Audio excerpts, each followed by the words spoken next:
पूरा चालू कर दिया है ना। तो यहाँ पर क्या देख रहे हैं, ऐसी परिपथ जिसमें विद्युत प्रेरक हो, ये अपन ने लिया। अब यहाँ पर दोनों पक्षों का क्या कर रहे हैं अपन, समाकलन। दोनों पक्षों का समाकलन कर दो। दोनों पक्षों का समाकलन D I equals to V naught into sine omega T upon L into D T. अब यहाँ क्या क्या कॉमन है भाई बताओ, क्या क्या कॉमन है यहाँ पर। यहाँ पर वी नॉट कॉमन है, मतलब नियतांक है ना, कांस्टेंट है। एल भी कैसा हो जाएगा, कांस्टेंट। आई का समाकलन करोगे तो यहाँ क्या आ जाएगा, आई है ना भाई। कांस्टेंट का समाकलन करते हो तो क्या आ जाएगा, जिसके सापेक्ष समाकलन करोगे वो आ जाएगा। अब यहाँ पर आपका वी नॉट अपॉन एल क्या निकाल लिया आपने, बाहर। और समाकलन किसका कर रहे हो, साइन ओमेगा टी का डी टी के सापेक्ष समाकलन कर रहे हो। तो साइन का समाकलन क्या होता है बड़ा से, माइनस कॉस, क्या हो जाएगा, minus cos omega T upon omega, है ना, minus cos omega T upon omega, है ना।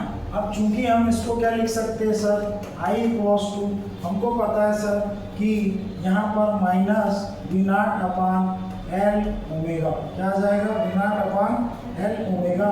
और इसको हम क्या लिख सकते हैं sir, sine 90 minus omega T, क्या लिख सकते हैं, साइन 90 माइनस ओमेगा टी। तो वो भी क्या होता है, कॉस। ये माइनस अपन ने किधर ले लिया, बाहर, किधर ले लिया, बाहर। आई क्या बात समझ में, आई क्या बात समझ में, है ना।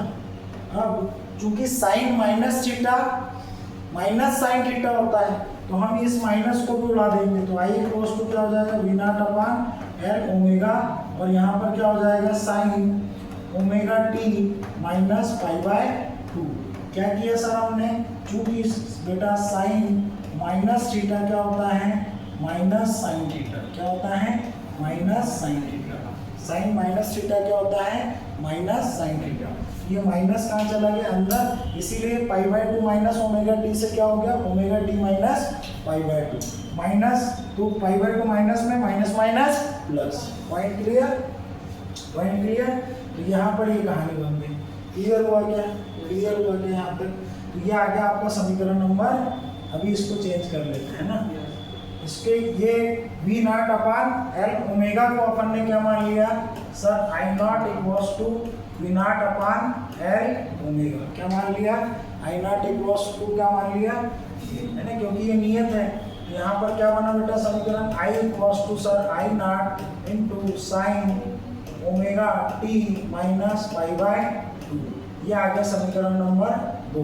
अब कितने पॉइंट निकल गए, 2। तीसरा क्या निकलेगा बच्चा, फटाक से बोलो, क्या निकलेगा, कलांतर। क्या निकलेगा, कलांतर। कलांतर किसके किसके बीच निकाला जाता है, कलांतर सर किसके किसके बीच निकाला जाता है, धारा का, धारा की कला कितनी है, omega T minus pi by 2, और वोल्टेज की विभव की कला कितनी है, ओमेगा टी। तो घटा दोगे तो यहाँ क्या निकल जाएगा, माइनस पाई बाय 2, क्या निकल जाएगी, माइनस पाई। अतः इसका मतलब क्या है सर, कि जो धारा है, धारा बोले तो सर आई, विभव क्या है सर, VL, विभव क्या है, VL से पाई बाय 2 कैसी है, पश्चगामी है। अगर माइनस आ रहा ना तो कैसी होगी, पश्चगामी है।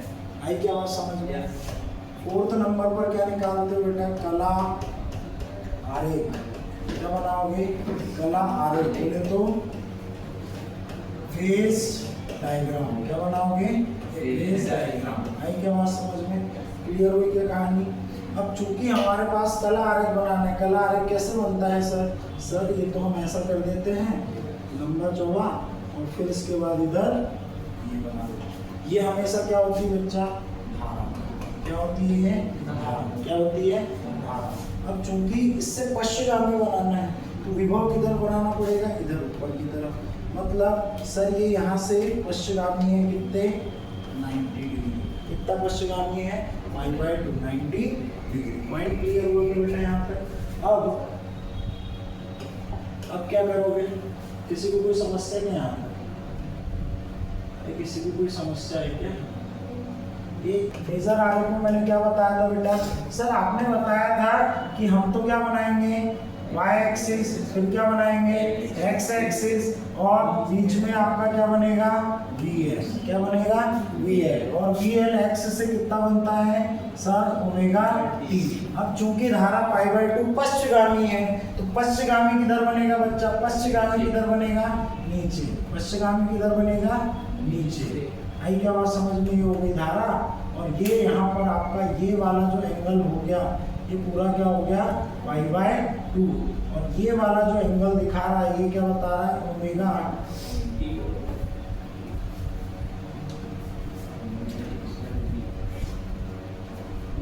t माइनस π/2, क्या बता रहा है ओमेगा t माइनस π/2। क्लियर हो गया यहाँ तक कहानी, है ना, क्लियर हो गया यहाँ तक कहानी, भाई क्लियर हो गया। अब छठवा क्या निकालते हो, छठवा क्या निकालते हो फटाक से बताओ फेजर डायग्राम के बाद। अब चूंकि सर ये क्या है, क्या है ये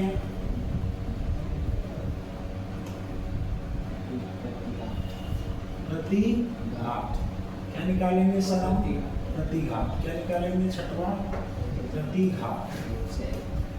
प्रतिघात बोले तो क्या निकलेगा सर XL, क्या निकलेगा XL, क्या निकलेगा सर XL। अब XL क्या होता है बच्चा, अब हमने बोला कि सर अभी हमने थोड़ी देर पहले I0 इक्वल्स टू क्या माना V0 L ओमेगा, तो यहाँ पर क्या आ जाएगा sir L omega equals to V0 upon I0, और ये होता है आपका क्या XL इक्वल्स टू क्या हो जाएगा L ओमेगा, क्या हो जाएगा L ओमेगा। आई क्या यहाँ तक बात समझ में क्लियर हुई क्या, तो ये क्या निकल गया प्रतिघात। यहाँ पर आपके कितने L, C और R तीन परिपथ खत्म हो गए। कल कितने परिपथ पढ़ेंगे 4, है ना। तो कल के लिए आपको ये तीन परिपथ पूरे दिमाग में होना चाहिए। मैंने पूछा बेटा कि संधारित्र के लिए आपका जो प्रतिघात होता है वो कितना होता है, तो सर XC बराबरी से 1/C ओमेगा। सर प्रेरक के लिए कितना होता है, तो XL बराबरी से L ओमेगा। पॉइंट क्लियर हुआ क्या, ठीक। पश्चगामी किस में होता है, अग्रगामी किस में होता है, और समान कला में किस में होता है, समान कला में प्रतिरोध के साथ होता है, संधारित्र के साथ अग्रगामी होता है 90 डिग्री, और प्रेरक के साथ पश्चगामी होता है 90 डिग्री। आई क्या बात सब समझ में, इतना सब दिमाग में छपा होना चाहिए, एक नहीं 10 बार बोल रहा हूँ, नहीं तो कल की क्लास समझ में नहीं आएगी, ठीक।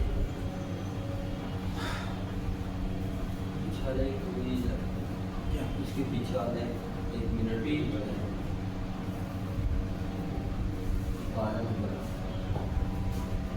कौन सा बस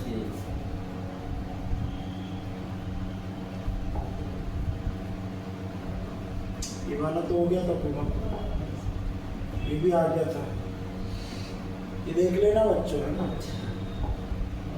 ये भी देख लेना, और ये तो बिल्कुल ही देख लेना, इसको देखे बिना कल आना मत, है ठीक। Tata bye. अब क्या चलो क्या पढ़ रहा है, प्रत्यावर्ती धारा का वर्ग माध्यमूल मान, है ना। ये आपके एग्जाम पॉइंट ऑफ व्यू से बहुत ज़्यादा इम्पोर्टेंट है। ये रिलेशन या तो ऑब्जेक्टिव में दे सकता है या तो न्यूमेरिकल के लिए दे सकता है। यहाँ I0 क्या है बेटा, I0 क्या है धारा का शिखर मान, और IRMS क्या है, IRMS क्या है प्रत्यावर्ती धारा का वर्ग माध्यमूल मान, है ना, प्रत्यावर्ती धारा का वर्ग माध्यमूल मान। तो यहाँ पर इसका सॉल्यूशन हम किस तरीके से निकालेंगे बच्चा, यहाँ पर जैसे इसकी डेफिनेशन इसके नाम के अकॉर्डिंग ही चलेंगे, है ना। IRMS, IRMS का मतलब क्या हुआ कि यहाँ पर बोला है कि वर्गमूल, है ना, सबसे बाद में क्या बोला है वर्गमूल, है ना, क्या बोला है वर्गमूल, है ना, वर्गमूल, और इसमें इंटीग्रेशन 0 से t तक, और किसका प्रत्यावर्ती धारा के स्क्वायर सहित उसका माध्य का, है ना, इनटू dt। पॉइंट क्लियर हुआ क्या। तो यहाँ पर इसको अंडर रूट से बाहर निकालने के लिए ये वाली सिचुएशन आपको क्या करनी है, याद रखनी है। ये अपन जैसा यहाँ पर लिखा हुआ है बस उसी के अकॉर्डिंग इसको अपन ने बना दिया। 0 से t तक इंटीग्रेशन में इसका क्या हो जाएगा, माध्यमान। क्या हो जाएगा, माध्यमान। और प्रत्यावर्ती धारा के वर्ग का माध्यमान निकालना है, इसने आई स्क्वायर लिया है और उसका वर्गमूल लेना है, इसीलिए उसका वर्गमूल लिया है। लिखा है ना, प्रत्यावर्ती धारा के वर्ग माध्य, वर्ग लगाया, उसका माध्य निकाला और मूल मतलब स्क्वायर रूट लिया।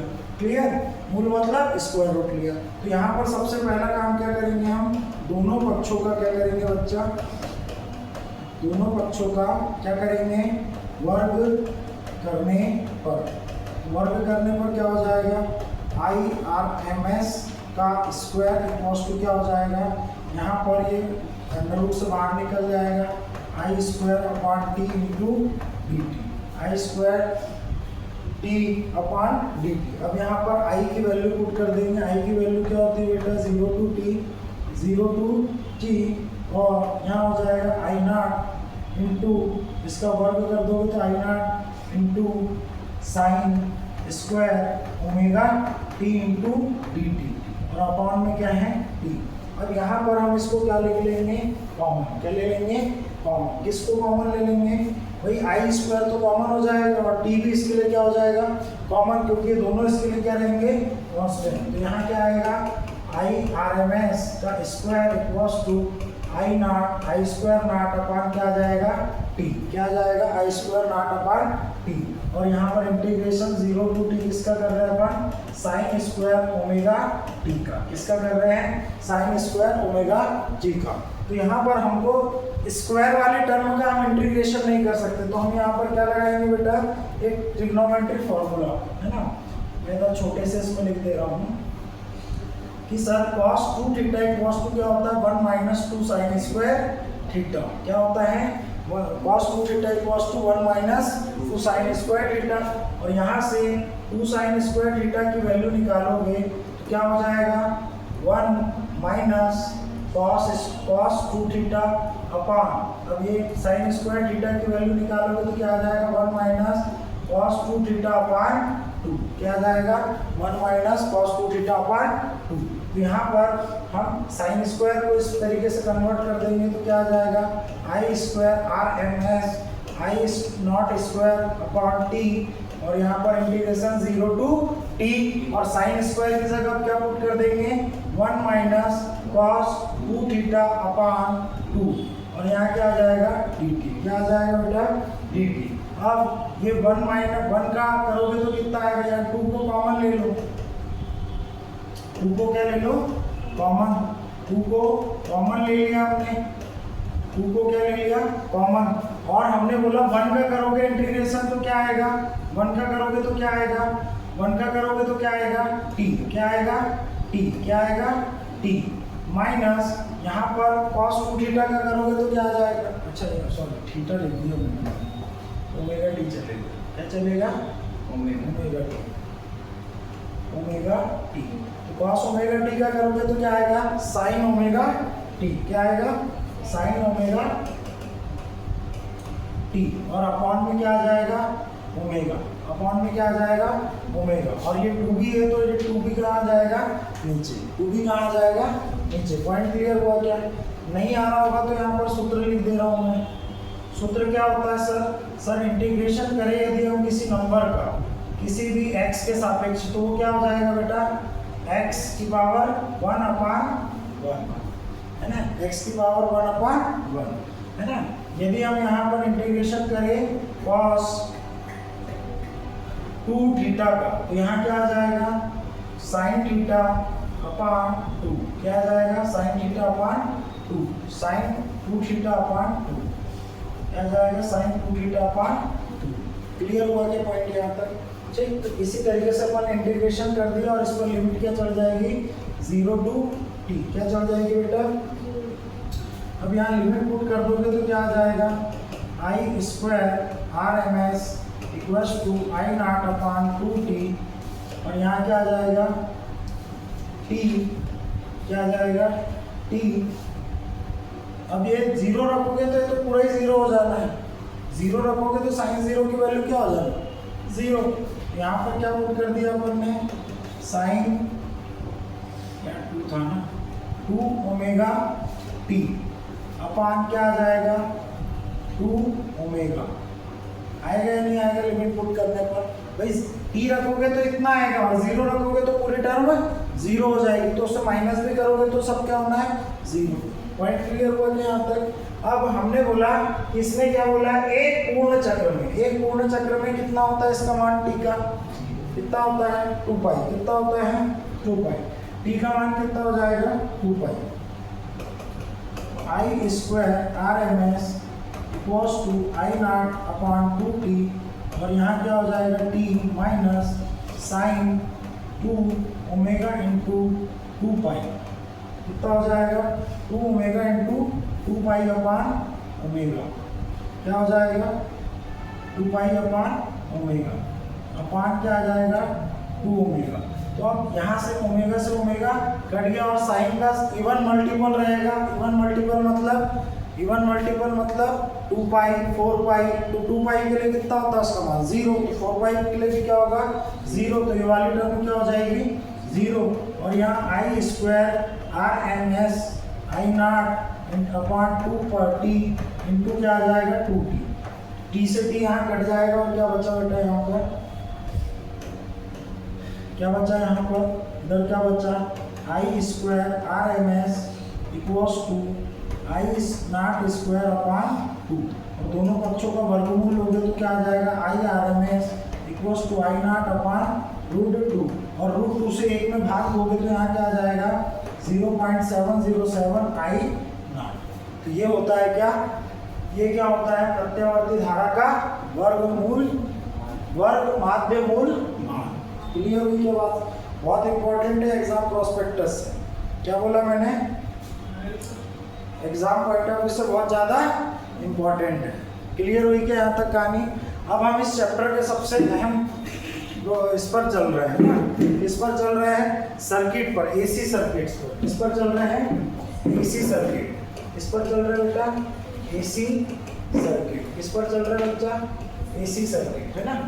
सिलेबस की टेंशन मत लेना, मैंने क्या बोला था सितंबर लास्ट, और बहुत ज़्यादा गया तो 15 अक्टूबर, है ना, लास्ट टाइम मान लें। अभी अपन कौन से चैप्टर पर चल रहे हैं 7। ये कल या परसों में मैं इसको ख़त्म कर दूंगा। आज जो भी पढ़ाऊंगा उसको घर पर प्रैक्टिस कर लेना, नहीं तो कल पल्ले ना पढ़ना है। आई बात समझ में कुछ कि नहीं आई? आ गई? चलो हम क्या पढ़ रहे हैं बेटा एसी सर्किट। क्या पढ़ रहे हैं एसी सर्किट। एसी सर्किट बोले तो इसको हिंदी में बोलते हैं एसी परिपथ, प्रत्यावर्ती धारा परिपथ। क्या बोलते हैं? प्रत्यावर्ती धारा परिपथ। कितने परिपथ पढ़ना होता है टोटल? वैसे तुम्हारे सिलेबस में 2-3 ही है, पर मैं पढ़ाऊंगा पूरे। पर मैं कितने पढ़ाऊंगा? पूरे। क्यों पूरे पढ़ाऊंगा? क्योंकि जो तुम्हारे सिलेबस में है उसको समझने के लिए बाकी के पूरे पढ़ना पड़ेगा। आया लॉजिक समझ में? यहाँ पर पहली बात सबसे पहले कौन सा पढ़ेंगे? आर परिपथ। कौन सा पढ़ेंगे? आर परिपथ। दूसरा क्या पढ़ेंगे? सी परिपथ। तीसरा कौन सा पढ़ेंगे बच्चा? एल परिपथ। चौथा कौन सा पढ़ेंगे? सी आर परिपथ। कौन सा पढ़ेंगे? सी आर परिपथ। पांचवा कौन सा पढ़ेंगे? एल आर परिपथ। छठवा कौन सा पढ़ेंगे? छठवा कौन सा पढ़ेंगे? अब सी का आर के साथ एल का आर से आप क्या पढ़ेंगे? एल सी परिपथ। कौन सा पढ़ेंगे? एल सी परिपथ। और सातवां कौन सा पढ़ेंगे? एल सी आर परिपथ। क्या पढ़ेंगे? एल सी आर परिपथ। पॉइंट क्लियर हुआ क्या भाई? पॉइंट क्लियर हुआ क्या? कितने परिपथ पढ़ना है सर हमको? टोटल कितने पढ़ने हैं? 7। सबसे पहले सिंगल किसी परिपथ में प्रतिरोध जुड़ा होगा तो उसको क्या बोलोगे? आर परिपथ। प्रत्यावर्ती धारा के साथ मैं आज शॉर्ट में सिंबल बनाते चलता हूँ, है ना। ये आपका इस तरीके से ये क्या हो जाएगा आपका? ये क्या हो जाएगा बेटा? ये कौन सा परिपथ हो जाएगा? आर परिपथ। यहाँ पर अब ये ऊपर वाला पर बदलना है। अब यहाँ पर इस तरीके से, और ये इसका संधारित्र का है बोले तो सी, है ना। इसका प्रेरकत्व के लिए क्या बनेगी? कुंडली। क्या बनेगी? कुंडली, है ना। अब सी आर बोला है तो सी आर में क्या क्या जुड़ जाएगा? सी आर में क्या जुड़ जाएगा, संधारित्र, और आर में क्या जुड़ जाएगा, प्रतिरोध, है ना। एल आर में क्या हो जाएगा, कुंडली, और फिर प्रतिरोध, ठीक। एल सी में क्या जुड़ जाएगा, एल बोले तो कुंडली और फिर संधारित्र, इस प्रकार से। और एलसीआर में एल बोले तो कुंडली, सी बोले तो संधारित्र, और आर बोले तो प्रतिरोध। आई क्या बात समझ में, क्लियर हुआ क्या पॉइंट। ये कैसे है बेटा, 3 सिंगल है, ये कौन सा है, डबल वाले हैं, और ये कौन सा है, ट्रिपल वाला। आई क्या मेरी बात समझ में यहाँ तक, क्लियर हुआ क्या पॉइंट, क्लियर हुआ क्या, क्लियर हुआ क्या पॉइंट, है ना। अब यहाँ पर हम बात कर रहे हैं कि यहाँ पर आपके पास कुछ शब्दावलियाँ हैं, क्या है, कुछ शब्दावलियाँ। इन शब्दावलियों को देखो, ये चैप्टर ऐसा है कि क्लास में जिसने समझ लिया उसको रटने याद करने की आवश्यकता नहीं है, उसको 1-2 बार प्रैक्टिस करने की आवश्यकता है बस। आया लॉजिक समझ में। तो यहाँ पर जो कुछ टर्मिनोलॉजी है उसमें क्या आएगा, प्रतिरोध। प्रतिरोध बोले तो क्या होता है बेटा, रेजिस्टेंस। क्या होता है, रेजिस्टेंस। क्या होता है, रेजिस्टेंस। फिर क्या होता है, प्रतिघात। क्या होता है, प्रतिघात। प्रतिघात को इंग्लिश में क्या बोलते हैं, रिएक्टेंस। क्या बोलते हैं, रिएक्टेंस। क्या बोलते हैं बच्चा, रिएक्टेंस। और प्रतिबाधा क्या होता है, इम्पीडेंस। प्रतिबाधा क्या होता है, प्रतिबाधा क्या होता है, इम्पीडेंस। प्रतिबाधा क्या होता है बच्चा, इम्पीडेंस। क्या होता है प्रतिबाधा, इम्पीडेंस। आई क्या बात समझ में। ये अब तीनों हैं एक्चुअल में क्या, प्रतिरोध। तीनों क्या है, प्रतिरोध है, बाधा ही है, परंतु अलग अलग सिचुएशन में इनके नाम अलग अलग हैं। अलग अलग सिचुएशन में इनके नाम अलग अलग हैं। क्यों, क्योंकि अलग अलग सिचुएशन में इसकी वैल्यू भी कैसी हो जाएगी, अलग अलग। पॉइंट क्लियर हुआ क्या। यदि हम बात करें तो ये वाला केवल केवल और केवल किसमें आएगा बेटा, केवल केवल किसके लिए आएगा, केवल जब परिपथ में क्या हो, प्रतिरोध हो। केवल परिपथ में क्या हो, प्रतिरोध हो, तब क्या कहलाएगा वो, प्रतिरोध। क्या कहलाएगा, प्रतिरोध। प्रतिघात किसके लिए है, जब परिपथ में क्या जुड़ा हो आपका, संधारित्र या प्रेरकत्व। क्या जुड़ा हो, संधारित्र या प्रेरकत्व। क्या जुड़ा हो, संधारित्र या प्रेरकत्व। तो इसको लिए संकेत क्या है, XL, और इसके लिए क्या है, XC। प्रतिघात के लिए जब प्रेरकत्व जुड़ा हो तो संकेत क्या है, XL, और जब संधारित्र जुड़ा हो तो XC, है ना।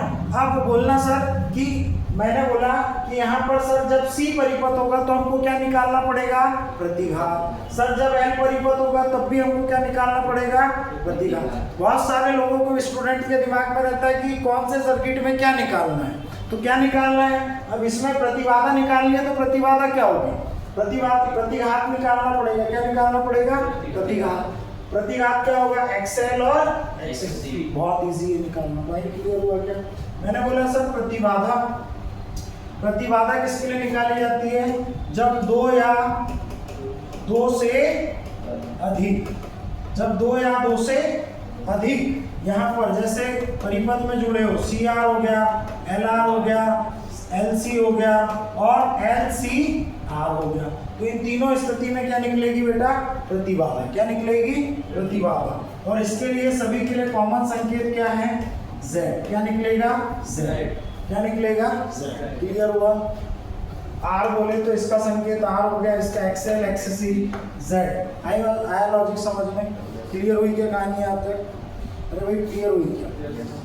चलो अब हम बात करते हैं यहाँ पर क्या, एक और इम्पोर्टेंट चीज, कलांतर। अभी अपन क्या पढ़ रहे हैं, शब्दावली। क्या पढ़ रहे हैं बेटा, शब्दावली। तो क्लियर हुआ, कितने परिपथ पढ़ने हैं, 7। कौन सा, R परिपथ, C परिपथ, L परिपथ, LR परिपथ, CR परिपथ, LC परिपथ और LCR परिपथ। क्लियर। प्रतिरोध क्या होता है सर, तो प्रतिरोध जब केवल प्रत्यावर्ती धारा परिपथ में केवल क्या लगा हो, प्रतिरोध लगा हो, तो उस स्थिति में क्या ज्ञात किया जाता है, प्रतिरोध। इसको ओमीय प्रतिरोध कहते हैं। इसको क्या कहते हैं, ओमीय प्रतिरोध। इसको अलग से गणना करने की आवश्यकता नहीं होती, परंतु जब संधारित्र हो या फिर आपका स्वप्रेरकत्व जुड़ा हो, तो उस स्थिति में आपको क्या निकालना होता है? प्रतिघात। क्या निकालना होता है? प्रतिघात। और जब दो या दो से अधिक प्रकार की युक्तियां परिपथ में जुड़ी हो तो क्या निकाला जाता है? प्रतिबाधा, इंपीडेंस। क्या निकाला जाता है? इंपीडेंस। क्लियर हुई क्या कहानी? अब बात कर रहे हैं बेटा हम किसकी? कलांतर की। किसकी बात कर रहे हैं? कलांतर की। बेटा कला मैंने क्या बताई थी? कला क्या बताई थी? कला क्या होती है? कला क्या होती है? शिखर मान क्या होता है? आई नॉट। कला क्या होती है? Omega T. साइन के साथ जो भी एंगल लिखा होता है वो क्या होती है? कला। क्या होती है? कला। आई क्या बात समझ में? अब कलांतर को परिभाषित कैसे करोगे? सर कलांतर को परिभाषित करने का सीधा सा है कि जो धारा है, प्रत्यावर्ती धारा तथा विभव किसके किसके बीच? प्रत्यावर्ती धारा तथा विभव के कला में अंतर क्या कहलाता है? कला में अंतर क्या कहलाता है बच्चा? कलांतर। क्या कहलाता है? कलांतर। जैसे सपोज दैट आपको जब भी कलांतर निकालना हो, क्या निकालना हो? कलांतर, तो आपको किन दो चीजों की आवश्यकता पड़ेगी? लॉजिक से सोचो। सर प्रत्यावर्ती धारा की और सर किसकी पड़ेगी? विभव की। तो मैंने बोला सर प्रत्यावर्ती धारा क्या होती है? I equals to I naught sine omega T. क्या होती है? I equals to I naught sine omega t. और मैंने बोला कि ओमेगा टी से कितना? फाई अधिक है। यदि हम इसको वोल्टेज विभव के लिए लिखे तो v not sine omega T, है ना। अब इसकी कला क्या है? Omega T plus phi. इसकी कला क्या है? Omega T. इसकी कला क्या है? Omega T. तो यहाँ पर कलांतर क्या हो जाएगा बेटा? कलांतर क्या हो जाएगा? कलांतर किसके बीच होता है? प्रत्यावर्ती धारा और विभव के बीच। तो यहाँ पर मैंने कहा omega T plus phi minus क्या हो जाएगा? Omega T. तो ओमेगा टी से ओमेगा टी कट गया और फाई यहाँ पर क्या निकलेगा? आपका कलांतर। क्या निकलेगा बेटा? कलांतर। आई क्या बात समझ में? पॉइंट क्लियर हुआ क्या? पॉइंट क्लियर हुआ क्या? चलो कलांतर समझ में आ गया क्या होता है? कलांतर समझ में आ गया क्या होता है? अच्छे से क्लियर हो गया कलांतर क्या होता है। नेक्स्ट बात करें अपन कला आरेख। किसकी बात कर रहे हो बेटा? कला आरेख की। किसकी बात कर रहे हैं? कला आरेख की। किसकी बात कर रहे हैं? कला आरेख। कला आरेख बोले तो इसको क्या बोलते हैं? Phase graph. क्या बोलते हैं बच्चा? Phase graph. और ये फेज ग्राफ किसके बीच बनता है? तो सर यहाँ तो आई और वी के बीच बात कर रहे हैं कलांतर में, तो ये बनेगा किसके बीच में? वी आई ग्राफ भी बोलते हैं इसको। कौन सा ग्राफ बोलते हैं? विभव और प्रत्यावर्ती धारा ग्राफ। आया क्या लॉजिक समझ में? अब इसमें दो तरीके की सिचुएशन होती है सर। एक होती है अग्रगामी, एक होती है क्या सर? अग्रगामी, जिसको बोलते हैं लीडिंग। जिसको क्या बोलते हैं सर? लीडिंग। क्या बोलते हैं? लीडिंग। अग्रगामी को क्या बोलते हैं? लीडिंग। लीडिंग का मतलब अग्रगामी मतलब आगे। आगे है। किससे आगे है? किससे आगे? विभव से। विभव से कौन आगे है? प्रत्यावर्ती धारा। अर्थात जब भी आपके पास कोई प्रत्यावर्ती धारा कैसी होगी? आगे होगी। ये किसकी डायरेक्शन है बेटा? ये किसकी डायरेक्शन है? विभव की। ये किसकी डायरेक्शन है? ये किसकी डायरेक्शन है? धारा की। और मैंने बोला विभव धारा से कितना डिग्री? π/2 डिग्री कैसा है? अग्रगामी। कैसा है? अग्रगामी। यहाँ लिख दूं क्या मैं? धारा I विभव V से π/2 अग्रगामी है। क्या है? अग्रगामी है। धारा विभव से π/2 अग्रगामी है। इसको क्या और दूसरे तरीके से लिख सकते? बिल्कुल लिख सकते सर। नहीं तो बोलोगे सर ने गलत पढ़ा दिया। विभव V धारा I से π/2 पश्चगामी है। दोनों सेंटेंस बिल्कुल सही है। एक में मैं बोल रहा हूं कि धारा विभव से आगे है और एक में मैं बोल रहा हूं कि विभव धारा से पीछे है। पॉइंट क्लियर हुआ कि यदि समझ के चलोगे तो दोनों बात आपको एक ही लगेगी। आई क्या बात समझ में? तो यहाँ पूरा खेल किसका है? समझने का। शब्दों पर विशेष ध्यान देते जाना। मैंने बोला कि यहाँ पर ये डायरेक्शन क्या बता रही है? डायरेक्शन क्या बता रही है बेटा? कि यहाँ पर जो धारा है वो विभव से कितने डिग्री? 90 डिग्री कैसी है? अग्रगामी, है ना। यदि मैंने बोला सर मैंने बोला सर कि यहाँ पर मैं क्या बना दूँ, पश्चगामी। क्या बना दूँ, पश्चगामी। पश्चगामी में क्या हो जाएगी, पीछे हो जाएगी, इसको बोलते हैं लैगिंग। क्या बोलते हैं, लैगिंग। क्या बोलते हैं बेटा, लैगिंग, है ना। क्या बोलते हैं, लैगिंग। मैंने कहा कि ये आपके पास इस तरीके से है, ये इधर क्या हो गया विभव, इधर क्या हो गया धारा।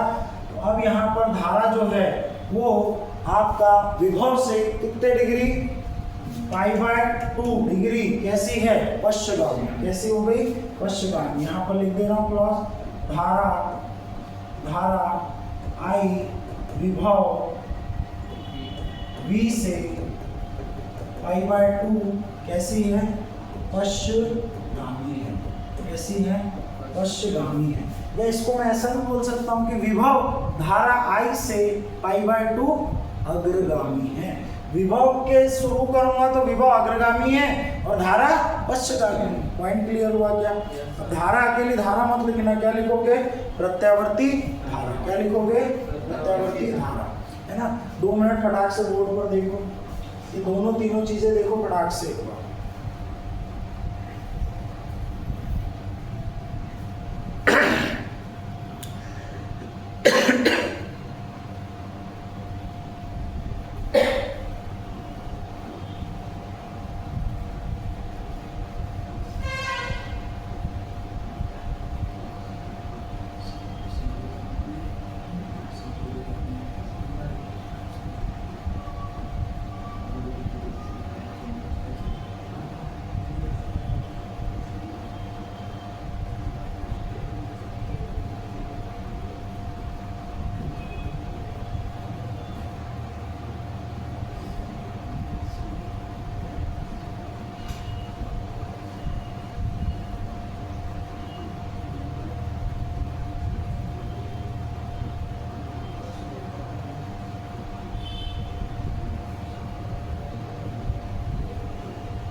हो गया,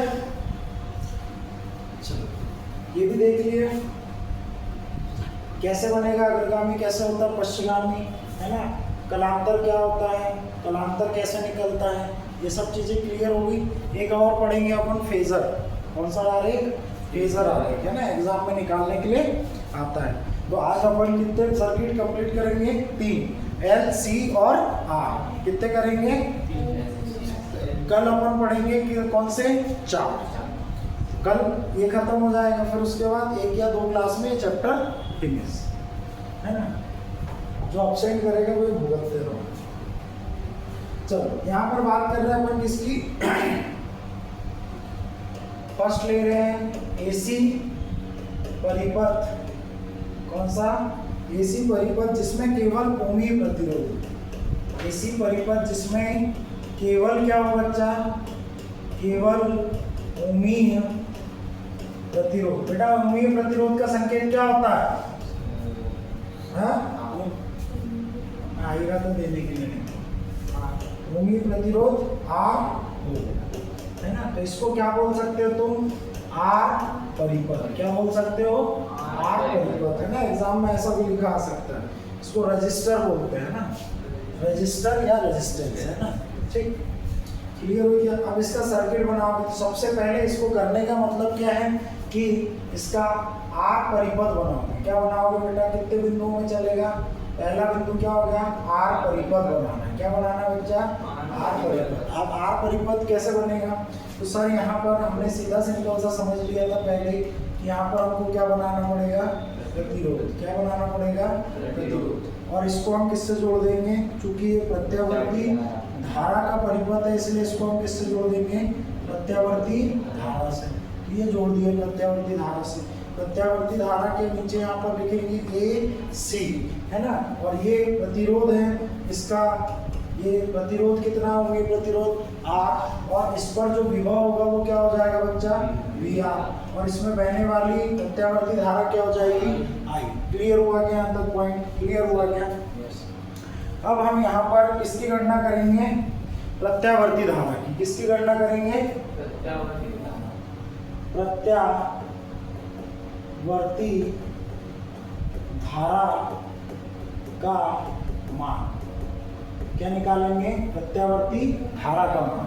तो प्रत्यावर्ती धारा का मान कैसे निकलेगा? चूंकि सर हमको पता है V = V0 sin omega t होता है। क्या होता है? क्योंकि हमने यहाँ पर क्या लिया बच्चा? हमने यहाँ पर बताया कि धारा कैसी होती है? ओमेगा टी प्लस फाई क्या है? कलांतर। फाई क्या है? कलांतर। किसके बीच कलांतर है? प्रत्यावर्ती धारा और विभव के बीच। तो हमने सबसे पहले किसको लिखा? विभव को, है ना। अब चूंकि इसको हमको धारा में कन्वर्ट करना है तो ओम का नियम क्या कहता है सर? ओम के नियम से हमको पता है, ओम के नियम से हमको क्या पता है सर? ओम का नियम क्या कहता है? V = सर IR होता है। सर मुझे इस इक्वेशन को किस में कन्वर्ट करना है? I में कन्वर्ट करना है। तो यहाँ क्या हो जाएगा बच्चा? फटाक से बोलो, यहाँ क्या हो जाएगा? V/R। क्या हो जाएगा? V/R। तो इस चीज को दिमाग में रखकर हम यहाँ पर क्या करेंगे? समीकरण 1 के दोनों पक्षों में किससे भाग दे देंगे? दोनों पक्षों में किससे भाग दे देंगे? R से भाग देने पर। किससे भाग देने पर? R से भाग देने पर। तो R से भाग दोगे तो यहाँ क्या जाएगा? V/R = V0/R × sin omega t, है ना। और V/R क्या होता है? फटाक से बोलो, V/R क्या होता है? I होता है। V0/R क्या हो जाएगा? I0 हो जाएगा, है ना। क्या हो जाएगा? I0 हो जाएगा, है ना। और यहाँ क्या आ जाएगा? Sine omega T. ये क्या हो गया आपका? समीकरण नंबर 2। क्या हो गया? समीकरण नंबर 2। अब चूंकि यहाँ पर हम क्या निकालेंगे? कलांतर। क्या निकालेंगे? कलांतर। क्या निकालेंगे? कलांतर। तो कलांतर क्या होता है? फाई = हमने बोला कि किसका प्रत्यावर्ती धारा और विभव की कला का अंतर। तो यहाँ पर इसकी कला कितनी है? समीकरण 1 से ओमेगा टी। इसकी कला कितनी है? Omega T. तो यहाँ पर क्या आ जाएगा? फाई कला = 0। क्या आ जाएगी? फाई कला = 0। आएगी या नहीं आएगी भाई? आएगी नहीं आएगी? अब यहाँ पर हम बोल देंगे कि अतः, अब धारा अग्रगामी है कि पश्चगामी है? कुछ नहीं है, वो तो सही है। अतः धारा I विभव V के समान कला में है। क्या बोलेंगे? V के समान कला में है। क्लियर? आई गया यहाँ तक आगे समझ में? क्लियर? अब कितने पॉइंट निकाले हमने? 2। एक सबसे पहले क्या निकाला? परिपथ बनाया। दूसरा अपन ने प्रत्यावर्ती धारा का मान निकाला। तीसरा अपन ने कलांतर निकाल लिया। अब चौथा किसकी गणना करेंगे बेटा? आरेख बनाएंगे। क्या बनाएंगे? चौथा कला आरेख। क्या बनेगा? कला आरेख। कला आरेख किसके बीच बनता है सर? सर अब भी बताया था, V और I के बीच में फेस डायग्राम, फेस ग्राफ, है ना। फेस ग्राफ क्या है? ये फेस ग्राफ। फेस ग्राफ किसके बीच बनता है सर? ये बनता है V और I के बीच में, है ना। अब मैंने बोला कि सर ये होगा और ये होगा, ये x एक्सिस और ये y एक्सिस। अब यहाँ पर चूंकि विभवांतर और धारा दोनों एक ही कला में है, विभवांतर और धारा दोनों एक ही कला में, क्योंकि इनके बीच कलांतर कितना है? 0 है। तो इसका जो कला आरेख बनेगा वो कैसा बनेगा? इस प्रकार से। पॉइंट क्लियर हुआ क्या? पॉइंट क्लियर हुआ क्या? यदि विभव आगे पीछे आता तो कुछ इधर बनता या इधर बनता। अब वो चूंकि सेम कला में है, समान कला में है, तो यहाँ पर उनके बीच का कोण कैसा हो जाएगा? 0। मतलब वो दोनों एक ही रेखा में। अब इसका यहाँ पर यदि हमको फेजर आरेख बनाना है, क्या बनाना है? चौथा हो गया। 5वें नंबर पर क्या निकालेंगे? फेजर आरेख। क्या बनाएंगे? फेजर आरेख या फेजर डायग्राम। फेजर डायग्राम कैसे बनेगा सर? फेजर डायग्राम ये अपन ने क्या बनाया? y axis. ये क्या बनाया? x एक्सिस, y एक्सिस और x एक्सिस। अब चूंकि ये याद रखना, ये वाली जो लाइन है ये हमेशा कितने डिग्री होगी? Omega T. कितनी होगी? Omega t. और ये हमेशा इस पर कौन होगा? वोल्टेज। बोले तो विभव। कौन होगा? पोटेंशियल बोले तो विभव, है ना। अब चूंकि हमने देखा कि सर यहाँ पर तो जो विभव है वो और जो धारा है वो कैसे है, समान कला में। इसका मतलब सर जो धारा होगी वो भी किस पर आ जाएगी, इसी पर। धारा होगी वो भी किस पर आ जाएगी, इसी पर। पॉइंट क्लियर हुआ क्या, वही पॉइंट क्लियर हुआ क्या। यहाँ पर बस आपको लिखना है, सॉरी इसको वी आर लिखो, इसको क्या लिखना है, वी आर, क्या लिखना है, वी आर। पॉइंट क्लियर हुआ क्या, पॉइंट क्लियर हुआ क्या। हाँ, इसमें एक पॉइंट नहीं निकाला जाता, क्या, प्रतिरोध। क्या नहीं निकाला जाता, प्रतिरोध, क्योंकि प्रतिरोध आर का मान आर ही होता है, ओमीय प्रतिरोध। Clear, clear. अब बात करते हैं इसकी दूसरा परिपथ, है ना। इसको एक बार रिवाइज करो फटाक से। क्या क्या निकाला आपने, सर हमने परिपथ बनाया, प्रत्यावर्ती का धारा का मान निकाला, वोल्टेज का समीकरण लिखा, फिर उसको कन्वर्ट किया किसमें, प्रत्यावर्ती धारा के समीकरण में, फिर दोनों के बीच कलांतर निकाला। कलांतर निकालने के बाद हमने देखा कि दोनों समान कला में, कला आरेख बना दिया और फेजर आरेख बना दिया। आई क्या बात समझ में। फेजर आरेख किसके किसके बीच बन रहा है, वी आर और आई के बीच में। हालांकि कहानी सेम ही है। क्लियर। अब दूसरा परिपथ कौन सा, दूसरा सेकंड एसी परिपथ कौन सा है भाई, सेकंड एसी परिपथ कौन सा ले, है ना, संधारित्र वाला ले लेते हैं ना। क्या ले लेते हैं, एसी परिपथ, जिसमें क्या हो, विद्युत संधारित्र, क्या हो, विद्युत संधारित्र, क्या हो, विद्युत संधारित्र हो। क्या बोलेंगे, एसी सी सर्किट, क्या बोलेंगे, सी परिपथ, क्या बोलेंगे, सी परिपथ, क्या बोलेंगे बच्चा, सी परिपथ। अब क्या क्या बनाना है आप बताते जाओगे। सबसे पहले क्या बनाओगे भाई, क्या लोगे, क्या बनाओगे, हाँ, सी परिपथ। क्या बनाओगे, सी परिपथ, है ना, या सी एसी परिपथ भी बोल सकते हो, है ना इसको। तो अब यहाँ पर क्या लोगे, परिपथ में याद रखना, संधारित्र में दोनों डंडी कैसी होनी चाहिए, बराबर, और बराबर नहीं हुई, छोटी बड़ी हो गई तो क्या बन जाएगी, सेल या बैटरी। क्या बन जाएगी, सेल या बैटरी। आई क्या बात समझ में। इस तरीके से हमने, इसमें क्या जुड़ेगा बेटा, प्रत्यावर्ती धारा स्रोत। क्या जुड़ेगा, प्रत्यावर्ती धारा स्रोत एसी, और संधारित्र की धारिता कितनी है, सी, और मैंने बोला यहाँ पर जो विभव होगा वो क्या होगा, वीसी। क्या होगा, विभव वीसी, और इसमें बहने वाली धारा क्या हो गई, प्रत्यावर्ती धारा आई होगी। क्लियर हुआ क्या यहाँ पर पॉइंट। अब हम अगेन यहाँ पर किसकी गणना करेंगे, प्रत्यावर्ती धारा की। किसकी गणना करेंगे, प्रत्यावर्ती धारा की, प्रत्यावर्ती धारा की, प्रत्यावर्ती धारा की गणना। किसकी गणना करेंगे, प्रत्यावर्ती धारा की गणना। और प्रत्यावर्ती धारा क्या होगी, चूंकि V = V0 sin omega t। अभी याद रखना कि हम शुरुआत कहाँ से कर रहे हैं, प्रत्यावर्ती धारा की गणना में, है ना। तो आर परिपथ में भी हमने V = वोल्टेज से शुरू किया, और यहाँ पर किसमें, हम सी परिपथ में भी किससे कर रहे हैं, वोल्टेज से। आई क्या बात समझ में। चूंकि सर हमको पता है C = क्या होता है, Q/V। C = क्या होता है, Q/V। तो सर मैं ये बोल सकता हूँ V = क्या हो जाएगा, V = Q/क्या हो जाएगा सर, C हो जाएगा। पर हमको किसमें कन्वर्ट करना है, इसको धारा में। किसमें कन्वर्ट करना है, धारा में। धारा इससे किससे रिलेटेड होगी, Q से। किससे रिलेटेड होगी, Q से। तो यहाँ पर हम किसकी वैल्यू निकालेंगे, Q की। किसकी वैल्यू निकालेंगे, Q की। Q = क्या हो जाएगा, CV। Q = क्या हो जाएगा, CV। Q = क्या हो जाएगा, CV। Q = क्या हो जाएगा बेटा, CV। अब ये वैल्यू अपन यहाँ पर पुट करेंगे, है ना। मतलब दोनों पक्षों में किसका गुना कर देंगे अपन, C का। किसका गुना कर देंगे, C का। ये समीकरण एक दे देना। समीकरण के दोनों पक्षों में किसका गुना करने पर, C का गुना करने पर। C क्या है, धारिता। क्या है, C धारिता। सब लिखना पड़ेगा एग्जाम में, है ना। तो यहाँ क्या आ जाएगा, Q = C × V0 sin omega t।